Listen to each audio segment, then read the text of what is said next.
Els tres grups que formen part del govern s'han sumat a la proposta de Convergència i Unió per defensar el model educatiu vigent a Catalunya. Han estat aprovades per 116 vots. També han coincidit a criticar el grup popular per electoralisme. Aznar, Rajoy han volgut agradar a Espanya una vegada més agredint la nostra convivència lingüística. Immoral, senyors del PP. Com és que des de fa 30 anys hi ha tanta gent jove que parla castellà? Vostès estan defensant no la segregació, l'apartheid lingüístic. És a dir, vostès el que voldrien pràcticament és un model d'escola catalana a la sud-africana. Vostès volen una escola plena de guetos. Es tracta de veure qui va més lluny en aquesta follia de rompre la normalitat, la serenitat en la convivència a Catalunya.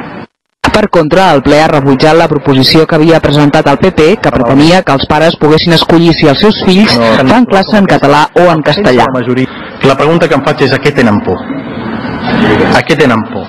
Per què tanta por normalitzar a les lleis el que és normal a les aules? Una lengua se consigue amar simplemente presentándola, no imponiéndola. Convergència i Unió presentarà demà una moció en contra del traçat de l'AVE pel centre de Barcelona i just aquest vespre Esquerra Republicana ha anunciat que també es pronunciarà en contra de l'actual traçat, desmarcant-se així del PSC i d'Iniciativa. Anna Poch, TV3, Parlament de Catalunya.